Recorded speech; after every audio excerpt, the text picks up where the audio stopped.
Hello guys, welcome है आप सभी का मेरे इस वीडियो सेशन में, जिसमें आज हम बात करेंगे बेसिक ऑफ फंक्शंस के बारे में। माई सेल्फ मौसम मारू, assistant professor computer department, SBJS Rampuria Jain college, Bikaner. हाँ तो गाइस, लास्ट वीडियो के अंदर हमने बात करी थी लूपिंग के बारे में और कंडीशनल स्टेटमेंट के बारे में, कि कैसे लूपिंग वर्किंग कर रही है और कैसे कंडीशनल स्टेटमेंट के अंदर फर्दर हम इफ एल्स और स्विच केस का यूज़ करेंगे। और लूपिंग के बारे में हमने डिटेल में बात करी थी कि कैसे लूप कंट्रोल फंक्शंस को यूज़ करेंगे, लूप को हम फर्दर कितने पार्ट्स में डिवाइड करते हैं, while, do while loop, for loop, सबके बारे में हमने डिटेल में डिस्कशन किया है। और आज हम कंटिन्यू में उसी सीरीज में हम आज बात करेंगे कंटिन्यू में फंक्शंस के बारे में कि फंक्शंस क्या होते हैं। तो चलिए स्टार्ट करते हैं। A function is a group of statement that together perform a task. Function क्या होता है? फंक्शन एक ग्रुप ऑफ स्टेटमेंट होता है जो जैसे कोई भी टास्क को परफॉर्म करने के लिए हम उसको यूज़ करते हैं। मतलब जैसे हमें पर्टिकुलर कोई भी टास्क हमें परफॉर्म करना है और वो टास्क परफॉर्म करने के लिए ग्रुप ऑफ स्टेटमेंट को तैयार किया जाता है, और उसको तैयार करके हम किस पे काम करते हैं? फंक्शंस के थ्रू वर्क करते हैं। बेसिकली हम फंडामेंटल ऑफ प्रोग्रामिंग लैंग्वेज के बारे में बात कर रहे हैं। तो इसके अंदर हम सी प्रोग्रामिंग को लेते हुए हम फंक्शन पे डिस्कशन करेंगे कि सी प्रोग्रामिंग के थ्रू हम कैसे फंक्शंस को क्रिएट करेंगे, डिक्लेयर करेंगे और उसको यूज़ करेंगे। तो बेसिकली हम बेसिक सी के थ्रू बात करेंगे, इसके बाद मैं बेसिक PHP के थ्रू भी आपको बताऊंगी, और बेसिकली हम दो लैंग्वेज के थ्रू देख लेंगे फिर, ताकि आपको ये समझ में आ जाएगा कि फंक्शन बाय डिफॉल्ट काम कैसे कर रहा है। इन शॉर्ट अगर हम समझें कि विदाउट एनी प्रोग्रामिंग लैंग्वेज की फंक्शन क्या है, फंक्शन के अंदर क्या होता है, जैसे पर्टिकुलर हमें कोई भी टास्क परफॉर्म करना होता है या हमें कोई एक्टिविटी शो करनी होती है, उस एक्टिविटी को हम एक ही प्रोग्राम के अंदर ब्लॉक्स बाय ब्लॉक्स हम डिवाइड कर देते हैं या ग्रुप्स हम अलग अलग बना देते हैं, और उन ग्रुप्स के थ्रू हम क्या करते हैं? फिर फंक्शन क्रिएट करते हैं। तो ग्रुप्स में जैसे कहीं हम फंक्शन को कॉल कर रहे होते हैं, कहीं फंक्शन में हम वैल्यू पास करवा रहे होते हैं, कहीं कैसे ही आर्ग्यूमेंट पास कर रहे होते हैं, तो इस तरीके से अलग अलग फंक्शंस होते हैं। तो इनके थ्रू हम फिर मल्टीपल एक ही क्वेरी पे लेके हम अलग अलग फंक्शंस को क्रिएट करते हैं। बेसिकली जैसे मैंने अभी आपको बताया, हम सी प्रोग्रामिंग के थ्रू देखेंगे। तो चलिए स्टार्ट करते हैं। Every C program has at least one function which is main, and all the most trivial program can define additional function।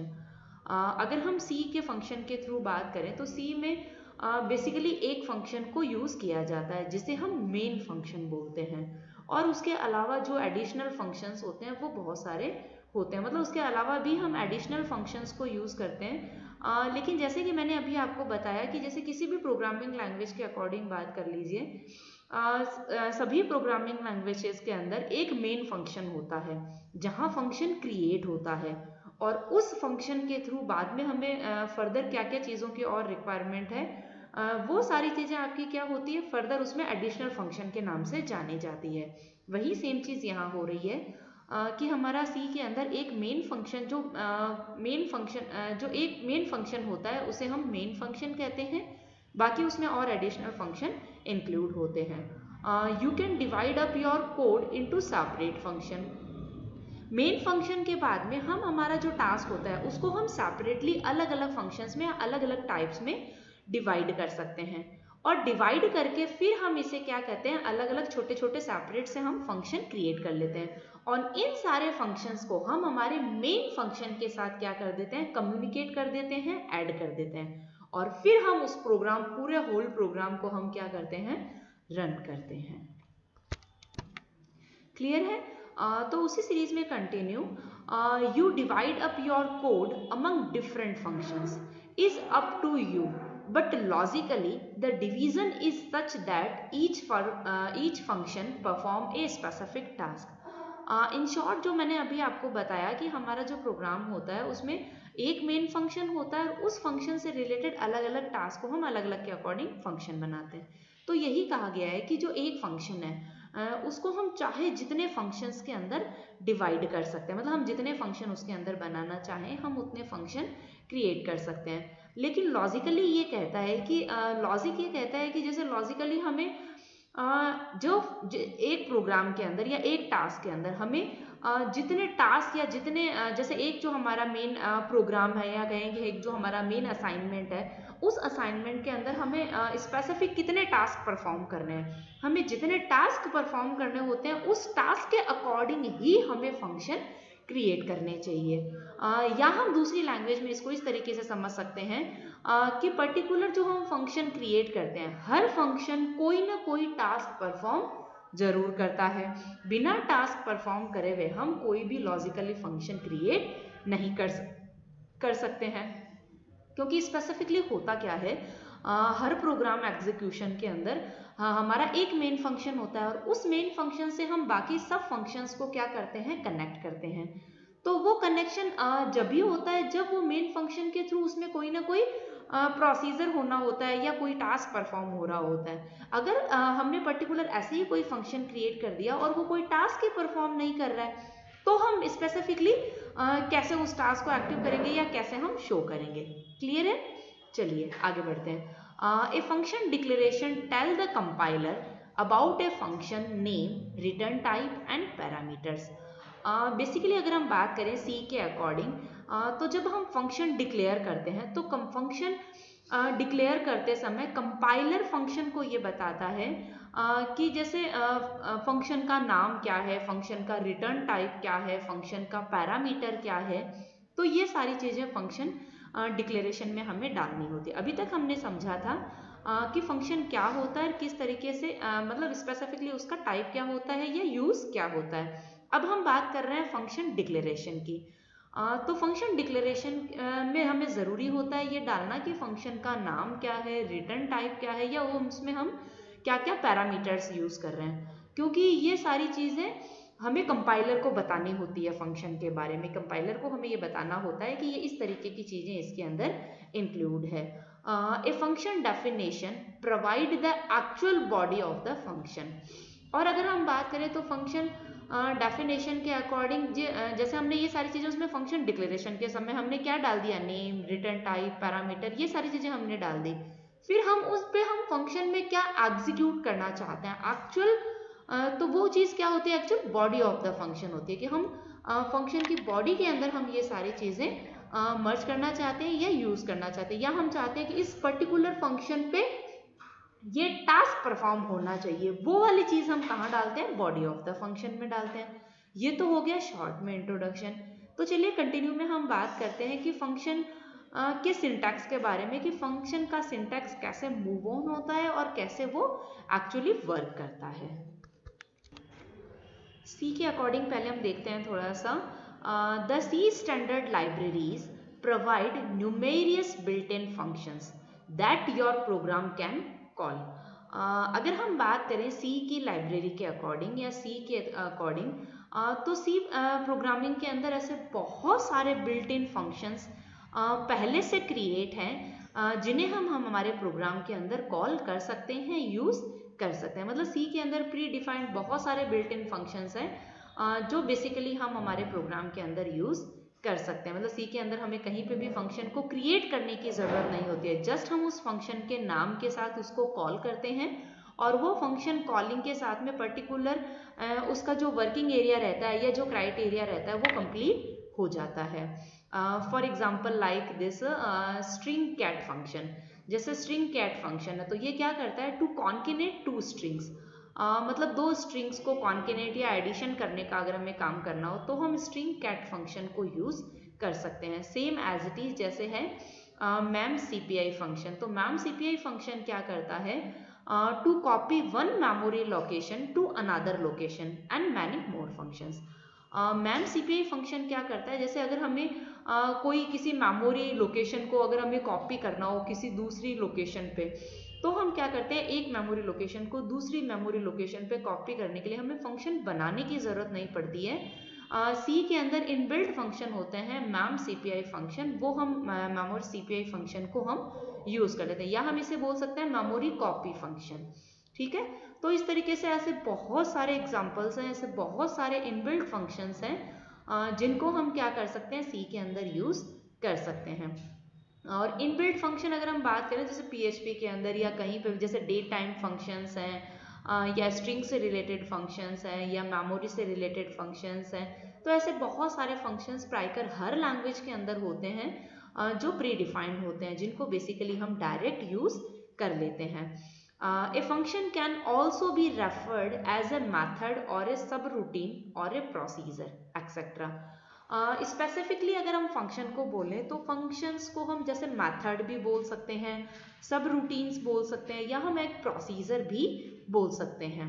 तो इस तरीके से हम अलग अलग लैंग्वेजेस में इसे अलग अलग नाम से हम कॉल करके फर्दर हम इसे यूज़ कर सकते हैं।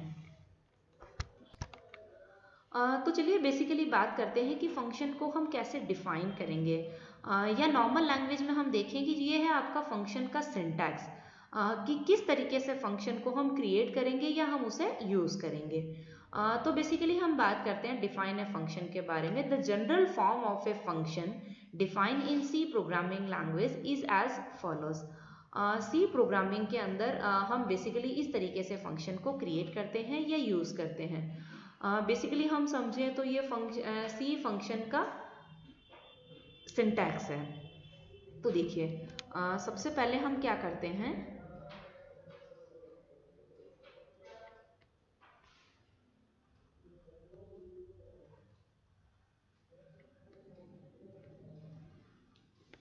जैसे सबसे पहले हमें लिखना होता है रिटर्न टाइप। जैसे पहले हम देखते हैं सिंटैक्स क्या है। Return type, function name, then parameter list, और फिर यहाँ से फंक्शन की बॉडी एग्जीक्यूट हो जाती है और यहाँ हम फंक्शन की बॉडी डालते हैं। जैसे सबसे पहले हमें रिटर्न टाइप लिखना होता है कि हम किस टाइप का फंक्शन बना रहे हैं, कि फंक्शन हम रिटर्न करना चाहते हैं या नहीं चाहते हैं, या मेन बनाना चाहते हैं या एम्पटी बनाना चाहते हैं। तो हमें यहाँ फंक्शन का टाइप देना होता है, फिर हमें यहाँ फंक्शन का नाम देना होता है, और फंक्शन के नाम के साथ में ही हमें पैरामीटर्स पास करने होते हैं। और वो पैरामीटर्स हम क्या करते हैं, यहाँ पैरामीटर की लिस्ट, जैसे हम 1 पैरामीटर, 2 पैरामीटर, 3 पैरामीटर, जो भी हम जितने भी पैरामीटर पास करना चाहते हैं वो पैरामीटर की लिस्ट हम यहाँ पे शो करते हैं। और इसी तरीके से नेक्स्ट हम इस फंक्शन पे हम क्या टास्क परफॉर्म करना चाहते हैं वो हम डालते हैं बॉडी ऑफ द फंक्शन के अंदर, कि हम स्पेसिफिकली इस फंक्शन पे हम क्या एग्जीक्यूशन करना चाहते हैं वो हम यहाँ पे डालते हैं। तो हमने यहाँ बात करी शॉर्ट में कि क्या रिटर्न टाइप है, क्या फंक्शन नेम है और क्या पैरामीटर लिस्ट है। तो चलिए डिटेल में हम बात करते हैं फंक्शन के सिंटैक्स के बारे में, कि फंक्शन के सिंटैक्स में क्या रिटर्न टाइप है और पर्टिकुलर क्या चीज़ हम यहाँ डालते हैं, या फंक्शन नेम क्या होता है। तो चलिए कंटिन्यू करते हैं। A function definition in C programming consists of a function header and a function body. Here are all the parts of a function. Specifically अगर हम बात करें तो जैसे हमने आपको जो अभी सिंटैक्स बताया, इस सिंटैक्स में अगर हम कंटिन्यू बात करें तो इस सिंटैक्स को बेसिकली सी के अंदर फंक्शन को 2 पार्ट में डिवाइड किया गया है।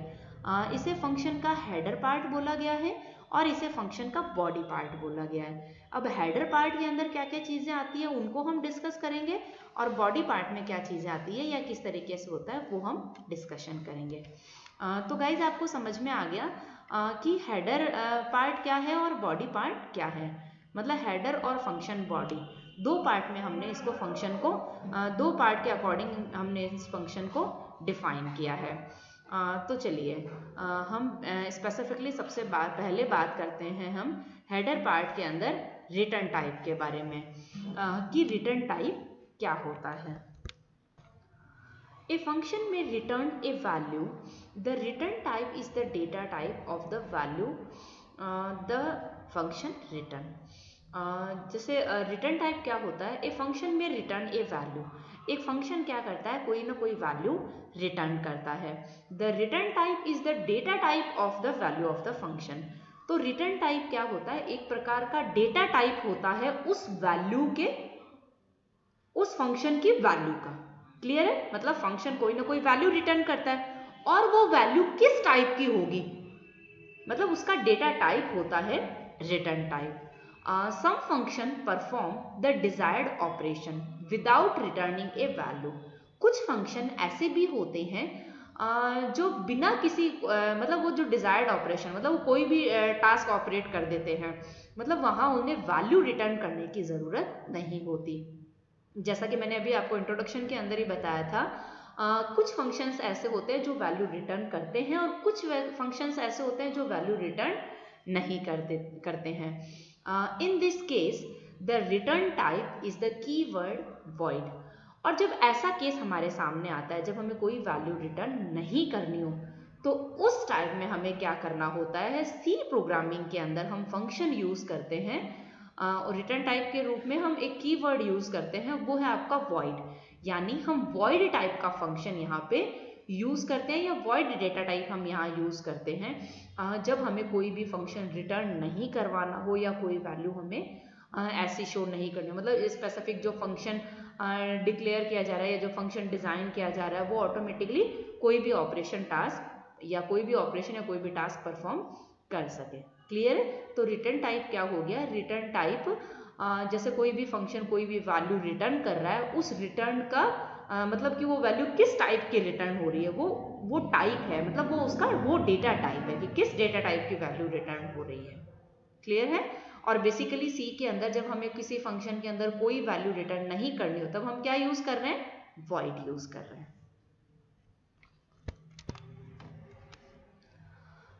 इसी सीरीज में कंटिन्यू जैसे हम बात करते हैं फंक्शन नेम की। This is the actual name of the function. Function name क्या होता है, जैसे फंक्शन नेम जो हम फंक्शन क्रिएट कर रहे हैं वो किस नाम से कर रहे हैं, मतलब एक्चुअली फंक्शन का नाम होता है function name. The function name and the parameter list together constitute the function signature. अगर हम बात करें फंक्शन नेम और पैरामीटर्स की, तो इन दोनों के आपस में जैसे एक दूसरे का सिग्नेचर हम बोल सकते हैं या एक दूसरे के कॉन्स्टिट्यूट बोल सकते हैं कि भी फंक्शन नेम के साथ में हम क्या पैरामीटर पास कर रहे हैं या फंक्शन जो हम पैरामीटर पास कर रहे हैं वो किस नाम से हम पास कर रहे हैं। तो ये वही वाली सेम चीज़ है कि फंक्शन नाम, फंक्शन क्रिएट करते समय उसे हमें पर्टिकुलर कोई ना कोई नाम देना होता है तो वो फंक्शन नाम हो जाता है, प्लस हमें पैरामीटर्स जो हम पास कर रहे हैं उन्हें भी हमें नेम प्रोवाइड करना होता है तो वो भी हम उसे दे देते हैं। या हम कहें कि इस फंक्शन के साथ में ये पैरामीटर पास किए जा रहे हैं, ऐसे कुल मिला के दोनों एक दूसरे के साथ मिलके काम करते हैं। तो चलिए नेक्स्ट हम बात करते हैं फंक्शन बॉडी के बारे में।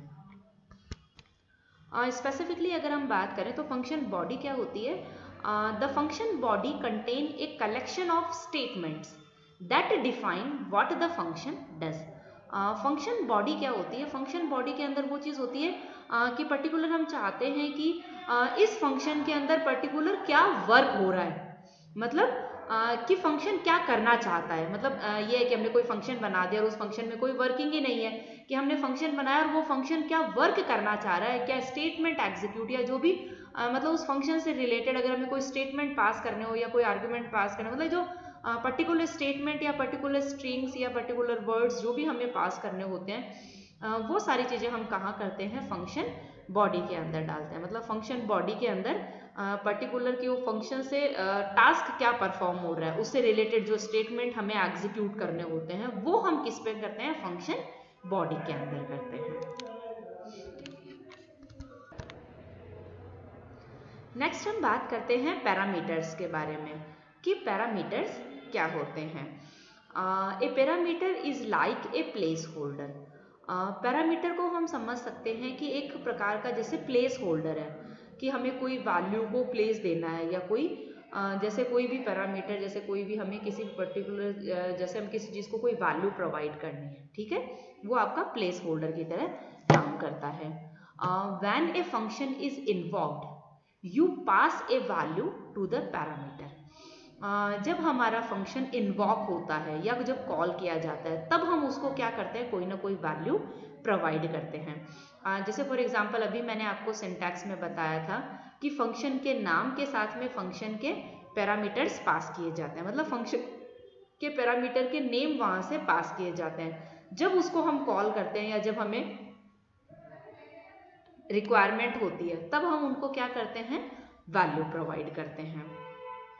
This value is referred to as actual parameter और आर्ग्यूमेंट। और ये जो वैल्यू होती है वो एक्चुअल पैरामीटर या आर्ग्यूमेंट होती है। क्यों? क्योंकि फंक्शन के पैरामीटर्स के रूप में हम एज ए वेरिएबल भी वहां पास कर देते हैं, लेकिन उन वेरिएबल को हम वैल्यू क्या प्रोवाइड कर रहे हैं वो है, मतलब एक्चुअली हमें पास तो वहां से वैल्यू ही करनी है, और वैल्यू पास करने के लिए हमने हेल्प के रूप में वहां वेरिएबल डिक्लेयर किया है। तो इसलिए ये बात कही गई है कि जो एक्चुअल पैरामीटर्स होते हैं वो वैल्यू ही होती है, जो वैल्यू हम उन पैरामीटर्स के अंदर वेरिएबल्स को पास करते हैं या प्रोवाइड करते हैं। The parameter list refers to the types.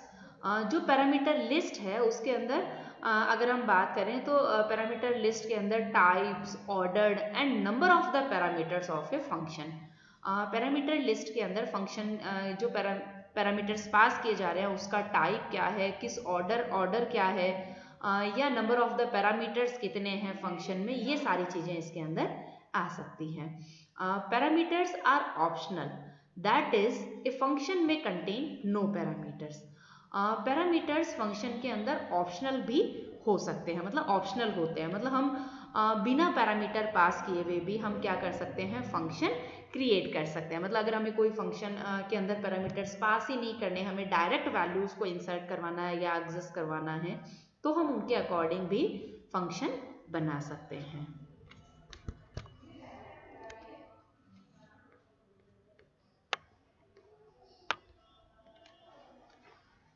तो गाइस इस तरीके से हमने देखा, आज हमने बात करी फंक्शंस के बारे में और फंक्शन के सिंटैक्स के बारे में। नेक्स्ट वीडियो हम कंटिन्यू करेंगे फंक्शंस के एग्जाम्पल के साथ में, और फर्दर फंक्शन के अंदर कैसे हम आर्ग्यूमेंट पास करेंगे, कैसे पास बाय वैल्यू लेंगे, कॉल बाय वैल्यू कैसे लेंगे, या क्या जो भी इसके प्रोसीजर्स हैं उनके बारे में हम आगे कंटिन्यू में बात करेंगे। क्योंकि आज का वीडियो आपको ज़रूर समझ में आ गया होगा। फिर भी कोई डाउट हो तो हम डाउट सेशन में मिलेंगे, वहाँ आप इससे रिलेटेड डाउट मुझसे क्लियर कर सकते हो। तो okay guys, next video session में फिर मिलेंगे फंक्शंस के नए वीडियो के साथ। Okay guys, thank you.